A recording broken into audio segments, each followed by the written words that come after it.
Hello student, स्वागत है आप सबका एंजल साइंस लेक्चर में। पिछले के लेक्चर में हमने देखा था विद्युत विभव। और विद्युत विभव क्या है? जब एकांक धन आवेश को अनंत से किसी बिंदु तक लाने में किया गया कार्य ही उस बिंदु का विद्युत विभव कहलाता है। वहाँ से फार्मूला लाए थे। विद्युत विभव को V से सूचित करते हैं, V बराबर W/Q। ये फार्मूला लाए थे, जहाँ V हो गया विद्युत विभव, W हो गया कार्य और Q हो गया आवेश। इस तरह से लाए थे V बराबर W/Q। और इसका देखे थे हम SI यूनिट, विभवांतर का SI यूनिट जो देखे थे विद्युत विभव का, वो यहाँ से देखे थे W/Q। तो W हो गया कार्य का जूल और आवेश का कूलम, जूल प्रति कूलम। और जूल प्रति कूलम को क्या कहते थे? वाट कहते थे। जूल प्रति कूलम को जूल प्रति कूलम को वोल्ट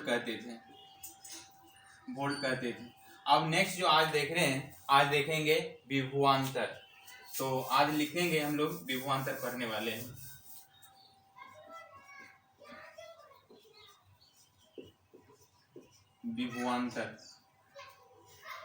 विभवांतर क्या है? कि दो बिंदुओं के बीच के विभवों के अंतर को विभवांतर कहते हैं। दो बिंदु के बीच के विभव के अंतर को विभवांतर कहते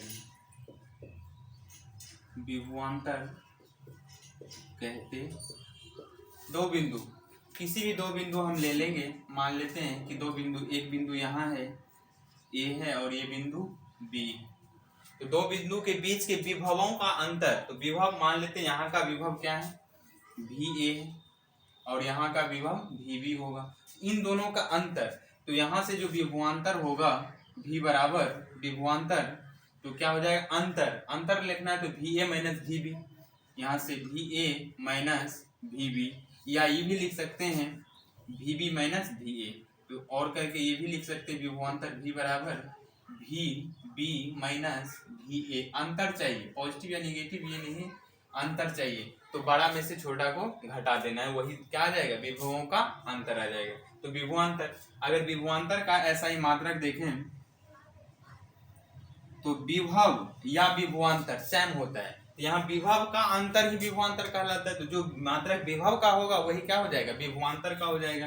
तो विभव या विभवांतर दोनों का सेम मात्रक हो जाएगा। इसका जो मात्रक हो जाएगा, क्या क्या हो जाएगा मात्रक? जूल प्रति कूलम और क्या होगा? वोल्ट। जूल प्रति कूलम और वोल्ट, ये होता है इसका विभव और विभवांतर का मात्रक होता है। तो अब जो है यहाँ पे कुछ क्वेश्चंस देखेंगे, विभव और विभवांतर से रिलेटेड कुछ क्वेश्चंस देखेंगे। तो क्वेश्चंस लिखना है।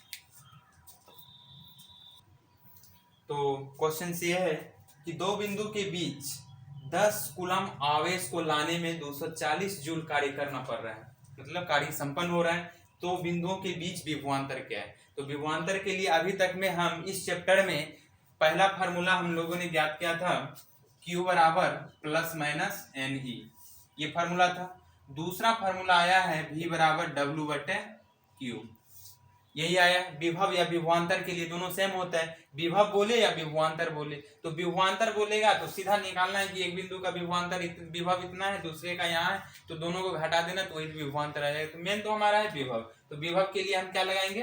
फॉर्मूला V बराबर W/Q लगाएंगे। तो यहाँ से पहले दिया क्या है, इसका जो हल करेंगे, हल में क्या क्या दे रखा है? आवेश दे रखा है Q बराबर 10 कूलम, आवेश लाने में 240 जूल कार्य, मतलब W दे रखा है 240 जूल। अब क्या करना है? निकालना क्या है? विभवांतर, तो V निकालना है। तो इसके लिए फॉर्मूला क्या लगाएंगे? V बराबर W/Q, V बराबर W/Q।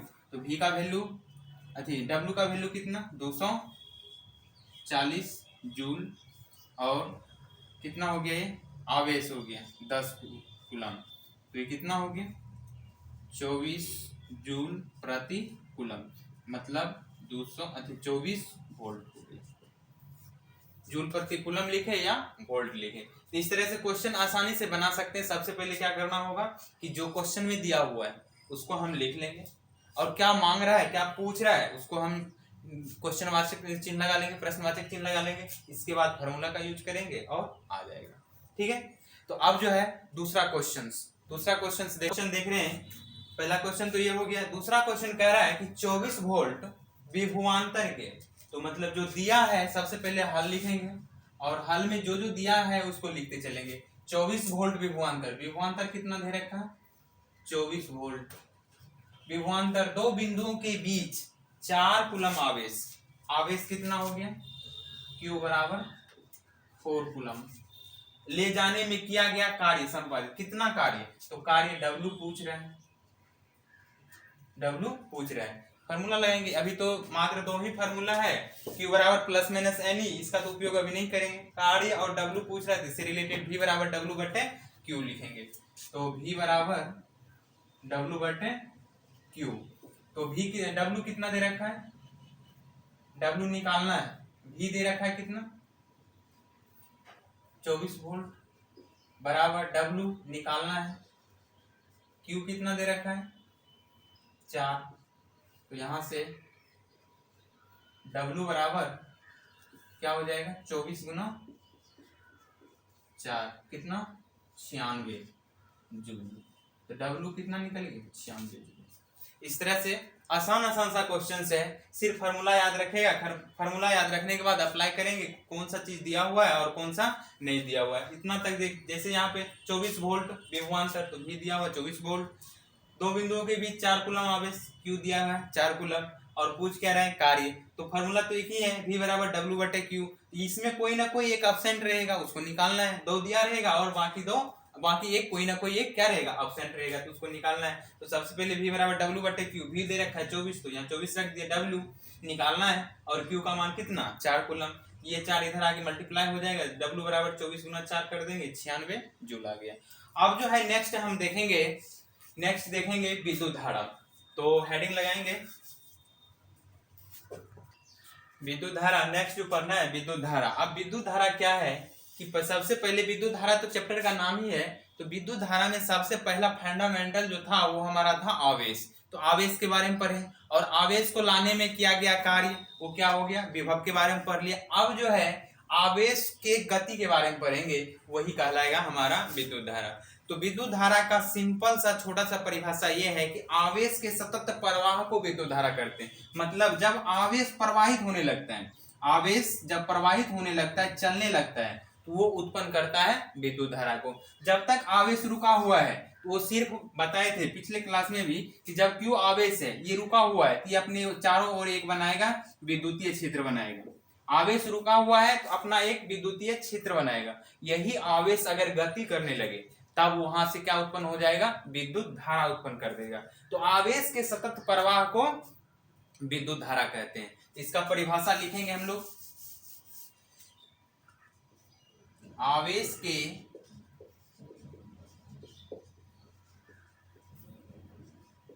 सतत प्रवाह, आवेश के सतत प्रवाह को विद्युत धारा कहते हैं।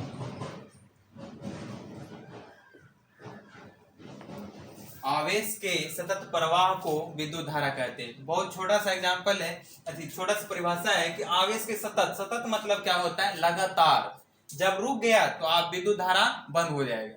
जब आवेश सतत प्रवाह मतलब लगातार, जब तक आवेश बहते रहेगा, चलते रहेगा, तब तक विद्युत धारा उत्पन्न होगा। जैसा ही आवेश रुक गया तो विद्युत धारा बंद हो जाएगा। तो यही हुआ कि आवेश के सतत प्रवाह मतलब लगातार, प्रवाह मतलब बहना, चलना।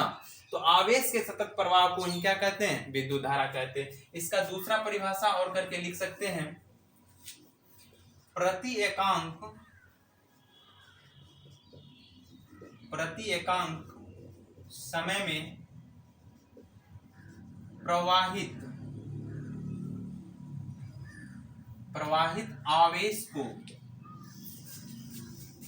आवेश को विद्युत धारा कहते हैं। प्रति एकांक समय में प्रवाहित आवेश को विद्युत धारा कहते हैं। तो प्रति एकांक समय में, तो जैसे हम मान लेते हैं, तो पैराग्राफ चेंज करके हम लिख सकते हैं कि माना कि t समय में प्रवाहित आवेश बराबर q। मतलब किसी न किसी स्रोत से आवेश क्या हो रहा है, प्रवाहित हो रहा है। तो हम देख रहे हैं कि किसी समय देख रहे हैं, मतलब मान लेते हैं कि 5 सेकंड में 10 कूलम आवेश हुआ, 5 कूलम हुआ, 50 कूलम हुआ। तो किसी न किसी समय पे हम देखेंगे कि मेजर करेंगे कि टी समय, मतलब 2 सेकंड में कितना हो रहा है, 5 सेकंड में कितना हो रहा है। तो वही हम एक जनरल ले लिए कि माना कि टी समय में प्रवाहित आवेश कितना हो गया, क्यू आवेश। तो हाँ, परिभाषा कहता है प्रति एकांक समय में, समय क्या होना चाहिए, एकांक, मतलब 1 सेकंड में। तो यहाँ से एक ही नियम फिर से लगाएंगे। जिस तरह होता है कि 5 या 10 पेन की मूल्य होता है 100 रुपया, एक पेन की मूल्य, तो ये 5 इधर आके क्या होता है, डिवाइड हो जाता है। उसी तरह से यहाँ है कि टी समय में क्यों आवेश प्रवाहित होता है, तो एक समय में, तो इस तरह से हम लिखेंगे। इसलिए एकांक समय में या एक समय में, एकांक समय में प्रवाहित आवेश क्या हो जाएगा, Q बटे T, यही कहलाएगा विद्युत धारा। यही, इसी को क्या कहते हैं, विद्युत धारा। तो यहां से फार्मूला और निकल गया क्या, विद्युत धारा बराबर क्या आ गया,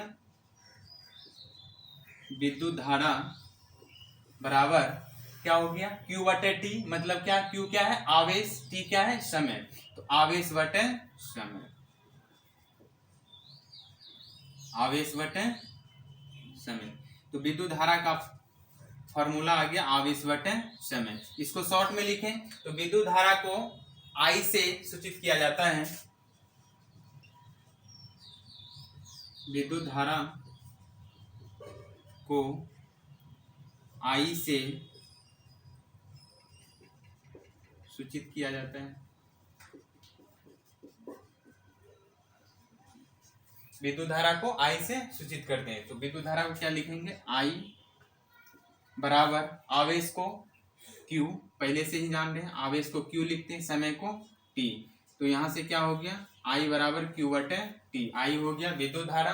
तो विद्युत धारा बराबर आवेश बटे समय, I बराबर Q बटे T। तो ये जो हमारा हो गया वो तीसरा फार्मूला हो गया, ये तीसरा फार्मूला हो गया। पहला Q बराबर प्लस माइनस एन, दूसरा V बराबर W बटे Q, और तीसरा फार्मूला आप तक के लाए हैं I बराबर Q बटे T। I क्या हो गया, विद्युत धारा बराबर आवेश बटे समय।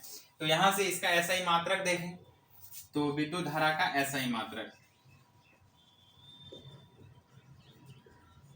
विद्युत धारा का ऐसा ही मात्रक। सबसे ज्यादा इंपॉर्टेंट यहां से जो है इस चैप्टर का मात्रक कम से कम 3-4 गो 5 गो पूछ लेता है हर साल बोर्ड एग्जाम्स में। यहां से मात्रक सबसे ज्यादा पूछता है ऑब्जेक्टिव में। विद्युत धारा का ऐसा ही मात्रक, विद्युत आवेश का ऐसा ही मात्रक, विद्युत विभव का ऐसा ही मात्रक। तो ये सब जो है यहाँ पे मात्रक सबसे ज्यादा इंपॉर्टेंट है। तो विद्युत धारा का ऐसा ही मात्रक देखते हैं हम लोग। तो बाय फार्मूला से पहले देखें तो I बराबर क्या हो जाएगा, Q बटे T। विद्युत धारा Q क्या है, आवेश, आवेश का मात्रक कूलम, T समय, तो समय का मात्रक सेकेंड। तो कूलम प्रति सेकेंड, इसको क्या लिखेंगे, कूलम प्रति सेकेंड। कूलम प्रति सेकेंड को, ये पहला मात्रक क्या हो गया, कूलम प्रति सेकेंड, कूलम प्रति सेकेंड। और कूलम प्रति सेकेंड को, कूलम प्रति सेकेंड यहीं पे लिख लें, कूलम प्रति सेकेंड को एम्पियर कहा जाता है, कूलम प्रति सेकेंड को एम्पियर कहा जाता है। अर्थात 1 कूलम प्रति सेकेंड बराबर 1 एम्पियर, एम्पियर को ए लिखते हैं। तो यहां से याद रखना है ये भी कि कूलम प्रति सेकेंड को एम्पियर कहा जाता है। तो यहां से हम 3-4 बातें यहाँ पे देख चुके हैं कि वोल्ट, जूल प्रति कूलम को वोल्ट कहा जाता है, और कूलम प्रति सेकेंड को एम्पियर कहा जाता है। तो विद्युत धारा का ऐसा ही मात्रक जो होता है वो सबसे ज्यादा यहाँ पे एम्पियर एम्पियर सब प्रचलित है, किसी से भी मुंह पे रहता है हमेशा एम्पियर। एम्पियर कहते किसको हैं ये ध्यान रखना है कि कूलम प्रति सेकेंड को ही क्या कहा जाता है, एम्पियर कहा जाता है। अगर ऐसा ही बात की यहाँ पे चर्चा किया जाए, जैसे क्वेश्चन ये है, क्वेश्चन ऑब्जेक्टिव इस तरह से रहा कि विद्युत धारा का एसआई मात्रक, विद्युत धारा का एसआई मात्रक है। यहाँ पे 4 ऑप्शन रहेगा। पहला दे दिया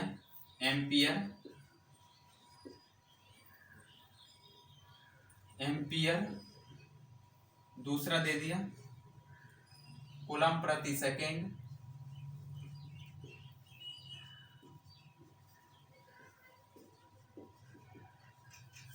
कूलम प्रति सेकेंड, और तीसरा दे दिया ए तथा बी दोनों,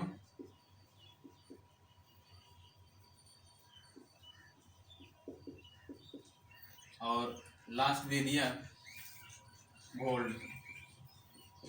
यहां पे देखना है कि अगर ऐसा ही मात्रक की बात करेगा तो वो हमारा एम्पियर भी होता है और कूलम प्रति सेकेंड को ही एम्पियर कहा जाता है, मतलब दोनों ऑप्शन सही है। तो दोनों ऑप्शन सही का मतलब हो गया कि ए भी सही है, ऐसा ही मात्रक एम्पियर रहेगा उसमें भी टिक करेंगे। अगर मान लो कि यहाँ पे कूलम प्रति सेकेंड नहीं दिया हुआ, कुछ और दिया हुआ है, यहाँ पे कूलम दे दिया है, यहाँ पे बी में मान लेते हैं कूलम है, सिर्फ कूलम है, तो विद्युत धारा का ऐसा ही मात्रक एम्पियर है। ये सही हो गया क्वेश्चन।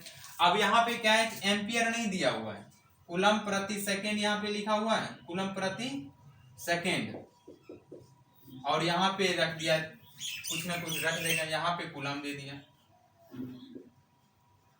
तो अब कौन सा सही हो जाएगा, कूलम प्रति सेकेंड सही हो जाएगा, मतलब अब जो है कूलम प्रति सेकेंड हो जाएगा। अगर इन दोनों में से क्या होगा, इन दोनों में क्या है, दोनों दिया रहे, मतलब ये में रहेगा कूलम प्रति सेकेंड हो गया और यहाँ पे एम्पियर रहेगा, तो दोनों दिया हुआ कूलम प्रति सेकेंड और एम्पियर, तब जाके यहाँ पे हमको दोनों में टिक लगाना पड़ेगा, मतलब ए और बी, इसका दोनों ऑप्शन सही होगा। यहाँ पे विद्युत धारा का ऐसा ही मात्रक जो होता है वो एम्पियर भी होता है, कूलम प्रति सेकेंड भी होता है, क्योंकि यहाँ पे हम देख चुके हैं कि कूलम प्रति सेकेंड को ही क्या कहा जाता है, एम्पियर कहा जाता है। वो निकालते कैसे हैं, इस तरह से याद रखना, जैसे वहां पे पढ़ते हैं 9th में भी पढ़ाए होंगे कि न्यूटन, बल का जो ऐसा ही मात्रक होता है वो न्यूटन होता है। न्यूटन कहते किसको हैं, तो केजी मीटर प्रति सेकेंड स्क्वायर को ही क्या कहा जाता है, न्यूटन। 1 केजी मीटर प्रति सेकेंड स्क्वायर बराबर 1 न्यूटन। तो इतने बड़े शब्द को न्यूटन कहा जाता है। इसी तरह से यहाँ पे क्या होता है, संक्षेप नाम आता है बहुत सारा, जैसे जूल होता है, कार्य का मात्रक ऐसा ही मात्रक जूल होता है। तो जूल जो होता है केजी मीटर स्क्वायर प्रति सेकेंड स्क्वायर को जूल कहा जाता है। तो ये याद रखना होगा कि किसको क्या कहा जाता है। तो वो शॉर्ट में सब जानते हैं कि जूल होता है कार्य का मात्रक, लेकिन एक्चुअली कहाँ किसको जाता है जूल, वो होता है केजी मीटर स्क्वायर प्रति सेकेंड स्क्वायर। तो यहाँ से ध्यान में रखना है। अगर सारी बात को एक जगह लिख दें, सबसे पहले फार्मूला, इस चैप्टर का थोड़ा सा मुख्य बिंदु अगर देखें, मुख्य बिंदु, तो मुख्य बिंदु में सबसे पहला कि फार्मूला हमने निकाला था Q बराबर प्लस माइनस एन ई, दूसरा फार्मूला निकाले थे V बराबर W बटे Q, और आज तीसरा फार्मूला निकाले हैं I बराबर Q बटे T। ये फार्मूला हो गया। अगर मात्रक की बात करें तो यहाँ पे आवेश का मात्रक क्या हो जाएगा, कूलम। यहाँ सब ऑब्जेक्टिव का यहाँ पे भंडार रहता है कि एकदम से सबसे ज्यादा ऑब्जेक्टिव यहीं से पूछेगा, मात्रक से, सबसे ज्यादा मात्रक से पूछता है। आवेश का मात्रक कूलम हो गया। इसके बाद पढ़े थे विभव या विभवांतर, इसका क्या होता है, वोल्ट। वोल्ट कहते किसको है, विभव या विभवांतर वोल्ट कहते किसको, जूल प्रति कूलम को वोल्ट कहते हैं, जूल प्रति कूलम को वोल्ट कहा जाता है। तो यहाँ पे अगर ऑप्शन में ये रहा है कि विद्युत विभव का मात्रक क्या होता है, वोल्ट रहेगा, वो भी सही है। जूल प्रति कूलम है, वो भी सही है। इन दोनों को ध्यान में रखना है कि जूल प्रति कूलम को ही वोल्ट कहा जाता है। इसके बाद नेक्स्ट विद्युत धारा, इसका जो मात्रक हो गया वो एम्पियर होता है। और एम्पियर कहते किसको है, तो कूलम प्रति सेकेंड को एम्पियर कहते हैं। तो यहाँ से अलग अलग मात्रक यहाँ पे निकल चुका है कि विद्युत विभव का दो मात्रक क्या क्या, वोल्ट और जूल प्रति कूलम, और दूसरा विद्युत धारा का मात्रक एम्पियर और कूलम प्रति सेकेंड को ही एम्पियर कहा जाता है। इस तरह से याद रखना है, ये दोनों ही एसआई मात्रक ही है। एसआई मात्रक अगर पूछेगा वोल्ट भी हो जाएगा, जूल प्रति कूलम भी हो जाएगा, एम्पियर भी है विद्युत धारा का एसआई मात्रक, और कूलम प्रति सेकेंड भी हो गया। ये हुआ विद्युत धारा। विद्युत धारा में क्या होगा कि सबसे पहले हम बताएं, फिर से एक बार अगर थोड़ा सा रिवाइंड करें इसको, तो जब आवेश रहता है, खाली आवेश, अकेला आवेश रहता है, स्थिर आवेश रहता है, तो वो बनाता है विद्युतीय क्षेत्र। पहले की क्लास में भी ये अपने चारों ओर क्या बनाएगा, विद्युतीय क्षेत्र बनाता है। और यही आवेश जब चलने लगता है, मूव करने लगता है, तब क्या उत्पन्न करता है, विद्युत धारा। वही लिखे, आवेश के सतत प्रवाह को विद्युत धारा कहते हैं, या फिर इसका दूसरा परिभाषा, प्रति एकांक समय में प्रवाहित आवेश को ही विद्युत धारा कहते हैं। तो हम यहाँ पे फार्मूला निकालने के लिए हम मान लिए कि माना कि t समय में प्रवाहित आवेश अगर कहीं ना कहीं से मान लेते हैं a और b है, तो a में से निकल के कहाँ जाएगा, आवेश प्रवाहित होकर b में जाएगा। तो यहाँ से कुछ ना कुछ समय में कुछ ना कुछ आवेश प्रवाहित होगा। वही हम मान लिए कि t समय में प्रवाहित आवेश कितना है, q है। तो इसलिए करके एकांक समय में, एक समय में ये t से क्या हो जाएगा, डिवाइड लग जाएगा। तो एकांक समय में प्रवाहित आवेश क्या हो गया, q/t बराबर यही क्या हो गया, विद्युत धारा। तो विद्युत धारा का पहला फॉर्मूला आ गया आवेश बटे समय, आवेश बटे समय। और विद्युत धारा को I से सूचित किया जाता है, I बराबर q/t। और यहाँ पे विद्युत धारा का SI मात्रक देखें तो क्या हो जाएगा, कूलम प्रति सेकेंड। तो यह कैसे निकालेंगे, तो I बराबर q/t। तो q क्या है, आवेश, आवेश का मात्रक कूलम और समय का मात्रक सेकेंड, तो कूलम प्रति सेकेंड। और कूलम प्रति सेकेंड को ही क्या कहा जाता है, एम्पियर कहा जाता है। कूलम प्रति सेकेंड को एम्पियर कहा जाता है। यहाँ से 1 कूलम प्रति सेकेंड बराबर 1 एम्पियर, एम्पियर को ए से लिखते हैं, तो 1 कूलम प्रति सेकेंड बराबर 1 एम्पियर। और यहाँ पे ऑब्जेक्टिव क्वेश्चंस ढेर सारे बनेंगे, लेकिन फिलहाल हम एक बना के बताएं, समझाएं भी है कि विद्युत धारा का ऐसा ही मात्रक, वो अगर ऑप्शन में एम्पियर है वो सही हो गया, कूलम प्रति सेकेंड है वो सही हो गया, अगर दोनों है तो दोनों सही हो जाएगा। इसके बाद इसका कुछ मुख्य बिंदु, अब तक में पहला फॉर्मूला पढ़े थे, Q बराबर प्लस माइनस एन ई। जहाँ Q आवेश है, N क्या है, इलेक्ट्रॉन या आवेशों की संख्या है, इलेक्ट्रॉन की संख्या, और E क्या है, इलेक्ट्रॉन का आवेश। इलेक्ट्रॉन का आवेश पता है 1.6 इंटू 10⁻⁻19 कूलम। इसके बाद V बराबर क्या है, विद्युत विभव, विद्युत विभव का फॉर्मूला W/Q, और I बराबर Q/T। ये तो आज पढ़े हैं। विद्युत धारा बराबर आवेश बटे समय, और आवेश का मात्रक कूलम, और विद्युत या विभवांतर का मात्रक वोल्ट। और वोल्ट किसको कहते हैं, जूल प्रति कूलम को ही क्या कहते हैं, वोल्ट कहते हैं। और विद्युत धारा का ऐसा ही मात्रक एम्पियर, एम्पियर कहते हैं किसको हैं, तो कूलम प्रति सेकेंड को एम्पियर कहते हैं। ठीक है, तो अब जो है कुछ क्वेश्चंस करते हैं इसमें, तो क्वेश्चंस लिखेंगे, स्टार्ट करो। किसी विद्युत स्रोत से 500 कूलम आवेश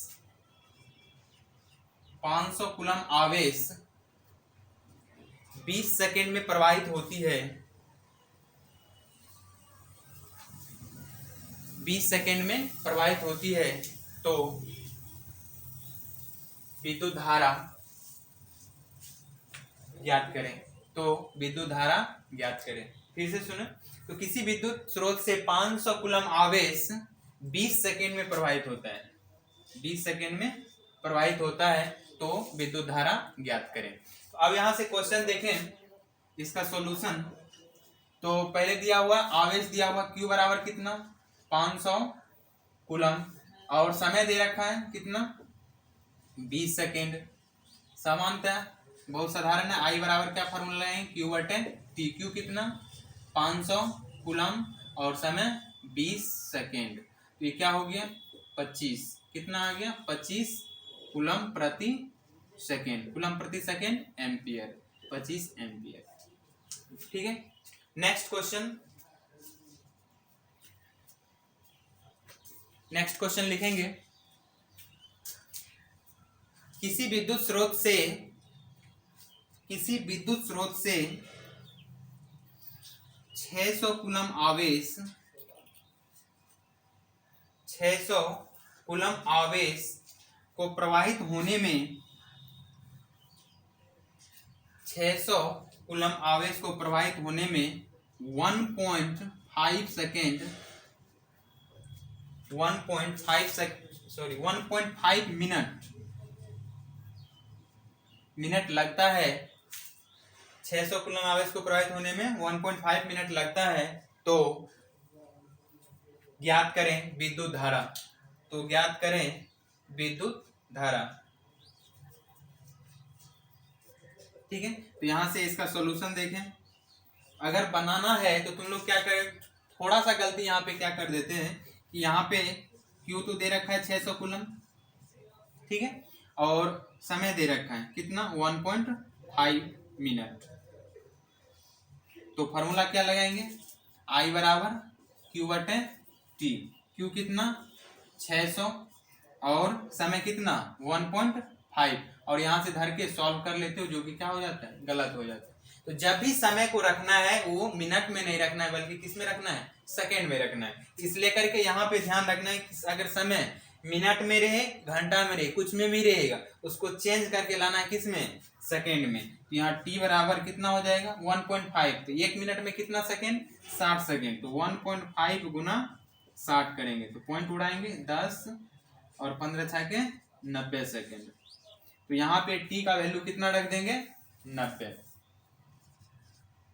तो 1 0 कट जाएगा, और यहाँ पे कितना 3 तिया 9, 3 से ना या 6 से, 3 से कटेगा 3 तिया 9, और यहाँ 20 तिया 60।